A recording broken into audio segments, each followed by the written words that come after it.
2 பேர் எடுத்துக்கலாம். ஒருத்தன் சென்னைக்கு வந்துட்டான், 2 வருஷம் இருந்துட்டான், எல்லா பக்கம் சாப்பிட்டு எங்கெங்க டமால் டுமில் ஆகுமோ எல்லாமே ஆகி செலக்டடா தான் இப்போ ஒரு இடத்துல சாப்பிட்றான். அவன் சூஸ் பண்ற தண்ணியா இருக்கட்டும், சூஸ் பண்ற ஹோட்டலா இருக்கட்டும், டீ கடை முதற்கொண்டு எல்லாம் செலக்ட் பண்ணுவான். டீயே வாங்கி அதை 6 வரைக்கும் உத்து பார்த்துட்டு தான் குடிப்பான். இப்போ புதுசா ஒருத்தன் வரான், வந்துட்டு இவனை வினோதமா வாட்ச் பண்றான். என்னடா தண்ணிக்கு வச்சுட்டு இருக்கிற, டீக்கு வச்சுட்டு இருக்கிற, ஒரு ஹோட்டலுக்கு வச்சுட்டு இருக்கிற, இப்படி இந்த ஹோட்டல்ல தான் சாப்பிடியா, இவ்வளவு காசு கொடுத்தா தண்ணி குடிப்பியா, அந்த மீட்டர்ல யோசிக்கிறான். ஏன்னா அவன் வழி அவனுக்கு தான் நானே ஏன்னா இந்த 2 மீட்டில் நான் இருந்திருக்கிறேன். நான் இப்படி இருந்துட்டு ஆல்ரெடி வந்தவங்களை எல்லாம் பாட்டு என்னப்பா நீ.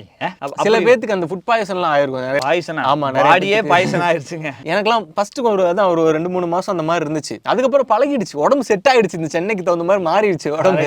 சென்னை கிளைமேட்டுக்கு ஸ்கின் செட் ஆயிடுச்சு, சென்னையோட வாட்டருக்கு ஹேர் செட் ஆயிடுச்சு, சென்னையோட சாப்பாடுக்கு உடம்பே செட் ஆயிடுச்சு. இதோட ஃபுல் வீடியோ பார்க்க கீழே ஒரு ப்ளே பட்டன் இருக்கு, அதுக்கு பக்கத்துலயே ஒரு லிங்க் இருக்கு. அதை ஒரு நசுக்கி பாருங்க, நல்லா இருக்கும். நன்றி.